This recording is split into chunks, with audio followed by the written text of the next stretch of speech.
आज के इस महत्वपूर्ण कार्यक्रम में मेरे साथ मंच पर उपस्थित दिल्ली के उपराज्यपाल श्रीमान सक्सेना जी, दिल्ली की लोकप्रिय मुख्यमंत्री बहन रेखा गुप्ता जी, दिल्ली सरकार के गृह मंत्री श्री आशीष सूद जी, गोविंद मोहन जी, केंद्रीय गृह सचिव श्री तपन कुमार डेका जी, निर्देशक आसूचना ब्यूरो श्री धर्मेंद्र जी, मुख्य सचिव दिल्ली सरकार, और आज के कार्यक्रम में आए हुए सभी गणमान्य अतिथियों का मैं आज इस कार्यक्रम में स्वागत करता हूं। मित्रों, आज दो कार्यक्रम एक साथ हो रहा है। एक तो ये सभागार के अंदर बैठकर हम एक साल में तीनों नए आपराधिक कानूनों के क्रियान्वयन में क्या क्या चीजें हुई हैं इसकी जानकारी हासिल करेंगे, और दूसरा सबसे महत्वपूर्ण, नीचे एक प्रदर्शनी का उद्घाटन किया गया है। मैं हृदयपूर्वक बधाई देना चाहता हूं भारत सरकार के गृह सचिव और उनकी टीम को, क्योंकि ये प्रदर्शनी को जब नरेंद्र मोदी जी ने चंडीगढ़ में देखा, उन्होंने वहीं पर गोविंद मोहन जी को सूचना दी थी कि उसको हर राज्य में लगाकर राज्य के पत्रकार बंधु, पुलिस के सारे सीनियर ऑफिसर, बार एसोसिएशन के सभी प्रमुख वकील साहिबान, न्याय के काम में जुड़े हुए सभी जुडिशियल ऑफिसर, और विशेषकर स्कूल और कॉलेज के बच्चे इसको बहुत डिटेल तरीके से देखें, इसकी व्यवस्था करनी चाहिए। क्योंकि ये कानून जब बने तब पूरी प्रोसीजर में मैं पहले दिन से लेकर पार्लियामेंट में पारित होने तक इन्वॉल्व रहा हूं। इस कानून को पुस्तक में पढ़ना, इस कानून के सर्कुलर्स का अध्ययन करना, इससे इस कानून की उपयोगिता को आप जान ही नहीं पाएंगे।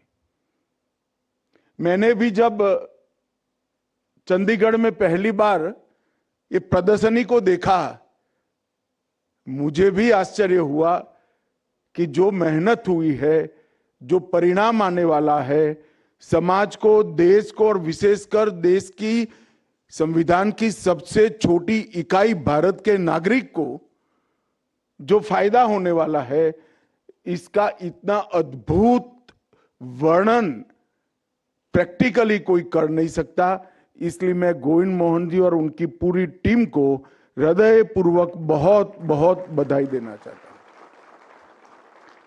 और मैं आग्रह करता हूं उपराज्यपाल महोदय और बहन रेखा गुप्ता से, दिल्ली सरकार की पूरी टीम से, कि आप भी दिल्ली में 6 तारीख तक ये प्रदर्शनी है, जरूरत पड़े अगर हॉल की सुविधा हो तो थोड़ा बढ़ा कर भी कम से कम किशोर और युवा इसको देख ले कि आने वाला भविष्य इनका कितना सुरक्षित हुआ है।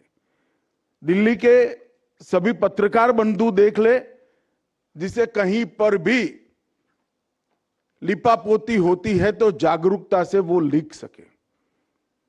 सीनियर पुलिस ऑफिसर भी इसको एक बार देख ले कि कितने चेक एंड बैलेंस है, जरा भी गोताही करी तो पकड़े जाएंगे। और सारे न्याय के काम के साथ जुड़े हुए वकील और जुडिशियल ऑफिसर को भी इसको देखे, इसकी चिंता करनी चाहिए। क्योंकि ये कानून एक प्रकार से आने वाले दिनों में हमारी क्रिमिनल जस्टिस सिस्टम को, आपराधिक न्याय प्रणाली को आमूल चूर रूप से बदलने वाला है। जब आमूलचूल रूप से इसमें परिवर्तन आने वाला है तो इसका मतलब क्या है? हमारी न्याय प्रणाली के सामने सबसे बड़ी दिक्कत थी कि न्याय मिलेगा इसको, किसी को कब मिलेगा इसका किसी को विश्वास ही नहीं था। और कई हिंदी फिल्मों में एक बड़ा तकिया कलाम हो गया था, तारीख पे तारीख, तारीख पे तारीख। मैं भारत के सभी नागरिकों को आज के कार्यक्रम के माध्यम से आश्वस्त करना चाहता हूं कि लगभग 3 साल लगेंगे पूर्ण इसका क्रियान्वयन होने में। Judiciary, jail, FSL, police, director prosecution और प्रोसिक्यूशन, ये पूरी प्रणाली को पूर्ण रूप से क्रियान्वय करने में ज्यादा से ज्यादा 3 साल लगेंगे। मगर इसके बाद में मैं विश्वास से कहता हूं कि किसी भी एफआईआर देश के किसी भी कोने में कर लीजिए, 3 साल में सुप्रीम कोर्ट तक आपको न्याय मिल जाएगा, ये सुनिश्चित कर लिया। अब कोई जादू की छड़ी तो है नहीं, ऐसा कैसे होगा? ऐसा इसलिए होगा कि इसमें पुलिस, प्रोसिक्यूशन और जुडिशरी, जो 3 महत्वपूर्ण अंग है नागरिक को न्याय दिलाने के, वो तीनों अंगों में कई जगह पे समय मर्यादा से उनको बांध लिया गया है। 90 दिन में जांच पूरी ही करना है, फिर चार्जशीट करने का समय तय है, फिर चार्ज फ्रेम करने का समय तय है, जजमेंट देने का भी समय तय है। और सारी चीजें ऑनलाइन होने के कारण एफएसएल का बिल नहीं चुकता किया है, रिपोर्ट आएगी या नहीं आएगी, जज साहब का, वकील साहब का ओपिनियन ने, कोई चीज कहीं पर छूट न जाए इसकी चिंता करी है। तो न्याय समय पर मिलना ही मिलना है। इसके साथ साथ जो गलत प्रकार की शंकाओं के आधार पर गुनाह कर बचकर निकल जाते थे, इसके लिए टेक्नोलॉजी का इतना उपयोग किया है कि कहीं पर भी किसी को बचकर निकलने की संभावना नहीं है। मैं आपको विश्वास दिलाता हूं कि नई आपराधिक न्याय प्रणाली लागू होने के बाद सजा कराने का दर हमारे देश का बहुत नीचे है। अभी विश्व के कुछ देशों के कंपैरिजन में, तुलना में, वो उनसे भी आगे पहुंचाया जाएगा और जो गुनाह करता है उसको निश्चित रूप से सजा मिले, इसके अंदर कठोरता के साथ प्रावधान किया है। मैं ये भी कहना चाहता हूं कि तीनों कानून के कंप्लीट इंप्लीमेंटेशन के बाद हमारी न्याय प्रणाली विश्व की सबसे आधुनिक न्याय प्रणाली होगी, टेक्नोलॉजी का सबसे ज्यादा उपयोग होगा। लगभग 89 देशों की न्याय प्रणाली का एक विद्यार्थियों के रिसर्च ग्रुप ने अभ्यास कर वो सब में टेक्निक का जहां जहां उपयोग किया है उसको कानूनी आधार देकर इस कानूनों के अंदर हमने समावेश किया है। और सबसे बड़ी बात है, इस कानून को हमने भारतीय दृष्टिकोण से बनाया है। पहले जो कानून थे आईपीसी, सीआरपीसी और एविडेंस एक्ट, उसको अंग्रेजों ने अपने शासन को लंबा चलने के लिए इंग्लैंड की पार्लियामेंट में बनाया है।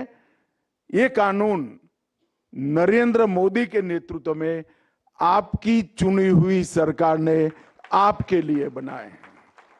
ये कानून बनाने का मकसद भारत के नागरिक का शरीर, संपत्ति और संविधान दत्त जितने भी अधिकार है, जो उसका सम्मान है, इसकी सुरक्षा करना है। पुराने जो कानून थे, इसका मकसद अंग्रेज सरकार को लंबा शासन कराना और उनकी संपत्ति की रक्षा करना था। अब आईपीसी की जगह भारतीय न्याय संहिता, सीआरपीसी की जगह भारतीय नागरिक सुरक्षा संहिता और इंडियन एविडेंस एक्ट की जगह भारतीय साक्ष्य अधिनियम। नाम पर से ही आपको मालूम पड़ता है कि दंड नहीं, पिनल नहीं, न्याय देना है। सीआरपीसी सिर्फ प्रोसीजर नहीं है, अब नागरिक की सुरक्षा के लिए भारतीय नागरिक सुरक्षा संहिता है और भारतीय साक्ष्य अधिनियम भी बना है। और मैं मानता हूं कि हमारी न्याय यात्रा का ये एक प्रकार से स्वर्णिम अवसर बनने वाला है। ये बदलाव अब कागजी नहीं रहा है। 1 साल के अंदर कई सारे फॉलोअप के काम कर मैं आगे बताऊंगा, लाखों लोगों का ट्रेनिंग हुआ है। टेक्नोलॉजी पर भारत सरकार ने और राज्य सरकारों ने हजारों करोड़ रुपया खर्च करा है और अब इसके इम्प्लीमेंटेशन के एक स्टेज पर हम पहुंच चुके हैं जहां सफलता बहुत नजदीक है। आज यहां पर बीएनएस, बीएनएसएस और बीएसए के अधिनियमों पर एक हैंडबुक उसको लोकार्पण किया गया। मेरा आग्रह है बीपीआरएनडी से कि इसको हिंदी बहुत जल्दी से कर लिया जाए, देरी नहीं लगानी चाहिए और फिर भारत की सारी भाषाओं में भी इसका अनुवाद करा लेना चाहिए। ट्रेनिंग डायरेक्टरी और 50 सक्सेस स्टोरी को यहाँ पर एक पुस्तक में संकलित कर लिखा गया है। मित्रों, मैं तो नियमित रूप से चुने हुए गृह मंत्रियों से बात करता हूं। सक्सेस स्टोरियां अनेक हैं और छोटे छोटे केस से लेकर डबल मर्डर तक के केस के अंदर 3 माह के अंदर सजा देने का काम ये नए आपराधिक कानून और टेक्नोलॉजी के उपयोग से हो गया है, क्योंकि हमने 7 साल और इससे ज्यादा सजा वाले हर केस के अंदर एफएसएल को कंपलसरी कर दिया है। नफीस का उपयोग भी अब बहुत अच्छे तरीके से होने लगा है। पॉस्को के केस में डीएनए का मिलान गुनाह करने वाले को किसी भी तरह से छूटने की रजा नहीं देता है और डिजिटल जब्ती के लिए भी और डिजिटल आरोप मतलब गुनाहों के लिए भी कई सारी टेक्नोलॉजी का उपयोग हमने किया है। सामाजिक, आर्थिक और राजनीतिक न्याय से युक्त न्याय संगत शासन का एक स्वर्णिम कालखंड अब आने वाले दिनों में मोदी जी के नेतृत्व में शुरू होने वाला है और हम सब के लिए ये बहुत सौभाग्य का विषय है। जैसा मैंने कहा, 1 साल के अंदर एक प्रकार से 14,80,000 पुलिस कर्मियों की ट्रेनिंग हुई, 42,000 जेल के कर्मचारियों की ट्रेनिंग हुई है, 19,000 से ज्यादा न्यायिक अधिकारियों की ट्रेनिंग हुई है और 11,000 से ज्यादा पब्लिक प्रोसिक्यूटर्स की ट्रेनिंग हुई है। लगातार रिव्यू बैठकें हमने 1 साल में की है। 100% 23 राज्य और केंद्र शासित प्रदेशों ने क्षमता निर्माण का काम 100% पूरा किया है और बाकी सारे राज्यों में 80% तक हुआ था। जब मैंने रिव्यू करा, शायद आज हो गया होगा। इसमें कई सारी अधिसूचनाएं न्यायालयों पर भी लंबित रहती है, फिर भी 11 राज्य और यूटी में ई साक्ष्य इसकी अधिसूचना पारित कर दी गई है। 11 राज्य और यूटी में ई समन इसकी भी अधिसूचना पारित की गई है।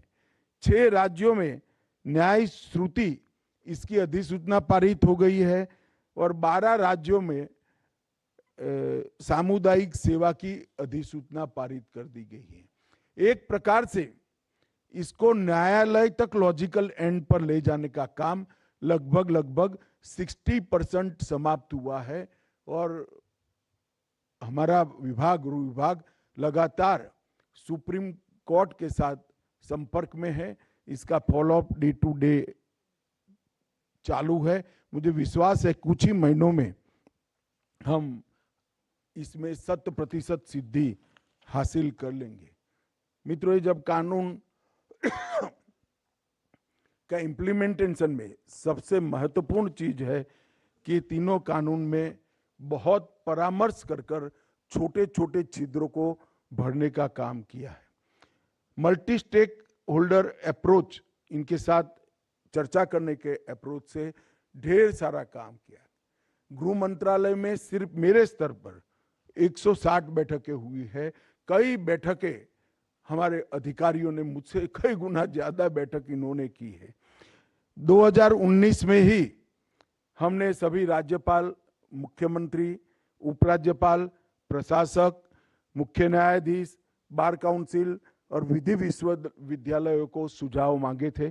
21 में सभी संसद सभ्यों के सुझाव मांगे गए और बीपीआरएनडी ने देश के सभी आईपीएस अफसरों से भी सुझाव मांगे हैं और हमने एक कमेटी गठित कर एक एक धारा को पढ़कर हमने आए हुए सभी सुझावों पर विचार किया है और एक कानूनों को अमली जामा पहनाने का काम किया है। ये 3 नए आपराधिक कानून अफोर्डेबल, एक्सेसिबल और अप्रोचेबल तो होंगे ही, इसके साथ प्रक्रियाओं को सरल, सुसंगत और पारदर्शी भी बनाएंगे। अब कोई ऐसा नहीं कह पाएगा थाने पर कि किसी का परिजन अगर थाने में है तो जाओ भाई परसों जांच करना, दिनों तक उसको पुलिस पकड़कर नहीं रख सकती। वहां पर एक ई रजिस्टर लगाना पड़ेगा जिस पर जितने लोग हिरासत में है उसकी लिस्ट होगी और 24 घंटे में उनको न्यायालय के सामने उपस्थित कर देना पड़ेगा। इसके अलावे नागरिक जो फरियाद करेगा उसको उसकी रिसीट भी मिल जाएगी। ई एफआईआर का भी प्रावधान किया है, 0 एफआईआर का भी प्रावधान किया है और 90 दिन में आपकी कंप्लेन का क्या हुआ इसका रिपोर्ट आपको व्हाट्सएप पर मिल जाए, इस प्रकार के हमने इसके अंदर प्रावधान किए हैं। मित्रों, इनके अंदर बच्चों और महिलाओं के अपराधों पर एक अलग अध्याय जोड़ा गया है। आतंकवाद की इतने वर्षों के बाद पहली बार व्याख्या की गई है। संगठित अपराध को भी व्याख्यायित कर कठोर दंड का प्रावधान किया है। 90 दिन में, जैसे मैंने कहा, आपके केस की मीमांसा आप तक पहुंचे, इसकी भी व्यवस्था की है। ई साक्ष्य पोर्टल और वीडियो कॉन्फ्रेंस, तलाशी और जब्ती की वीडियोग्राफी और पोस्टमार्टम रिपोर्ट से लेकर एफएसएल का रिपोर्ट ऑनलाइन, पुलिस, प्रोसिक्यूशन और न्यायालय ऑनलाइन एक ही समय पर मिल जाएगा। इससे बहुत अच्छी सरलता होगी। डायरेक्टर ऑफ प्रोसिक्यूशन का भी हमने नया प्रावधान किया है जिससे सजा कराने के दर में बड़ी वृद्धि हो पाए। मित्रों, मेरा आप इस सभागार में जितने भी लोग उपस्थित हैं सबसे आग्रह है कि इस प्रदर्शनी को न्याय के साथ जुड़े हुए सभी लोग देखें, इसकी चिंता करना चाहिए। और नरेंद्र भाई के नेतृत्व में हमारे प्रधानमंत्री जी के विजन और उनका फॉलोअप करने की, नीचे तक चीजों को पहुंचाने की जो उनकी कार्यपद्धति है, इसके कारण भारत भर के पुलिस को अब हम एक स्टेज आगे टेक्नोलॉजी से सज्ज कर रहे हैं। सीसीटीएनएस के द्वारा 100% पुलिस स्टेशन अब ऑनलाइन जुड़ चुके हैं। 22,000 अदालतें ऑनलाइन जुड़ चुकी है। ई प्रिजन में 2 करोड़ से अधिक कैदियों का डेटा उपलब्ध है। 1361 जेलों में ई प्रिजन लागू हो चुका है। ई प्रोसिक्यूशन लगभग 1,93,00,000 अभियोजन का डेटा 36 राज्य और यूटी में ऑनलाइन हो चुका है। 1,14,00,000 फिंगरप्रिंट्स का डेटा नफीस पर उपलब्ध है। आई मॉड यूएपीए के टेररिज्म से जुड़े हुए 24,000 आतंकवादी घटनाओं के 13,000 आतंकवादी घटनाओं का डेटा ऑनलाइन उपलब्ध है। निदान पोर्टल पर 8 लाख नार्कोटिक्स के केस का डेटा उपलब्ध है। क्राइम मैक में लगभग अब तक 21 लाख अलर्ट जनरेट हो चुके हैं और 41 लाख फॉरेंसिक्स नमूनों की जांच का डेटा भी अब ऑनलाइन उपलब्ध है और ह्यूमन ट्रैफिकर का डेटा भी 3,62,000 का उपलब्ध है। ये सारे डेटा अभी तो एक साइलो में है, गृह मंत्रालय इस पर कवायद कर रहा है कि आर्टिफिशियल इंटेलिजेंस का उपयोग कर कर एक ऐसा सॉफ्टवेयर बनाया जाए जो ये सारी चीजों को एक डेटा दूसरे डेटा से बात करता हो और ये पुलिस थाने तक इसके विश्लेषण इन्वेस्टिगेशन के लिए उपलब्ध हो। मित्रों, आने वाले दिनों में हमारी क्रिमिनल जस्टिस सिस्टम एक अलग एरा में पहुंचेगी और इससे निश्चित रूप से एफआईआर कर कर क्या फायदा, ये जो भाव खड़ा हुआ है, इसकी जगह एफआईआर करेंगे तो तुरंत न्याय मिलेगा, ऐसा विश्वास बनाने में हमें निश्चित रूप से सफलता मिलने वाली है। और ये पूरी प्रक्रिया अकेले पुलिस, देश भर की राज्यों की पुलिस और भारत सरकार का गृह मंत्रालय नहीं कर सकता। इसमें जब तक जनता को अपने अधिकारों की जानकारी नहीं मिलती है, जागरूकता नहीं आती है, तब तक तंत्र पर दबाव खड़ा नहीं हो। और मेरा आप सबसे अनुरोध है कि हमने तय किया है कि ऐसी हर राज्य में एक प्रदर्शनी लगाई जाएगी और फिर राज्य भी इसको नीचे तक अपनी अपनी भाषाओं में कैरी करेंगे। इससे एक इस प्रकार की जागृति लाए जिससे इसके इम्प्लीमेंटेशन में बड़ी सरलता हो जाए। आने वाले दिनों में जब भी इसका कोई विश्लेषण रिसर्च करने वाली टीम करेगी, तब मैं मानता हूं कि ये आजादी के बाद का सबसे बड़ा रिफॉर्म माना जाएगा। इसमें मेरे मन में कोई संशय नहीं है, क्योंकि हर व्यक्ति के अधिकार को जुड़ने वाली चीज, हर व्यक्ति को अपने अधिकार की रक्षा करने का जो इंस्ट्रूमेंट है, साधन है, वो क्रिमिनल जस्टिस सिस्टम है। और उसको पारदर्शी बनाना, इसको लोक उपयोगी बनाना और समयबद्ध तरीके से न्याय देना, इससे बड़ा कोई रिफॉर्म हो नहीं सकता। और टेक्नोलॉजी के उपयोग की भी मैं निश्चित रूप से बात कर सकता हूं। किसी भी प्रकार के कानून में जितना टेक्नोलॉजी का उपयोग कानूनी तरीके से शामिल किया गया है, इससे हमारी ये तीनों संहिता में सबसे ज्यादा है, इसका मुझे विश्वास है। आज मैं दिल्ली सरकार को हृदय से बधाई देना चाहता हूं, क्योंकि दिल्ली का एक प्रॉब्लम भी है। वैसे तो गृह मंत्रालय भी यहाँ है, दिल्ली सरकार भी यहाँ है, तो गृह मंत्रालय की सबसे ज्यादा कठोरता दिल्ली प्रशासन के साथ ही होती है और एक प्रकार से गृह मंत्रालय के अंडर भी आते हैं। मगर मुझे कहने में कोई झिझक नहीं है, सभी राज्यों में सबसे अच्छा इम्प्लीमेंटेशन और सबसे जल्दी इम्प्लीमेंटेशन हमारी दिल्ली सरकार ने किया है। उपराज्यपाल महोदय और मुख्यमंत्री और गृह मंत्री के लिए जोर से ताली बजाकर इन तीनों का हम सब समर्थन करें। और फिर से एक बार मैं आग्रह करता हूं, नीचे प्रदर्शनी में एक एक सेल्फी लेकर इसको सोशल मीडिया के अंदर वायरल करिए। जरूरत पड़ेगी, संख्या बढ़ेगी तो 6 तारीख से भी ज्यादा लंबा कर कर लोगों को दिखाएंगे, परंतु जागरूकता बहुत जरूरी है। आप सभी का हृदय से बहुत बहुत धन्यवाद। वंदे मातरम। बहुत बहुत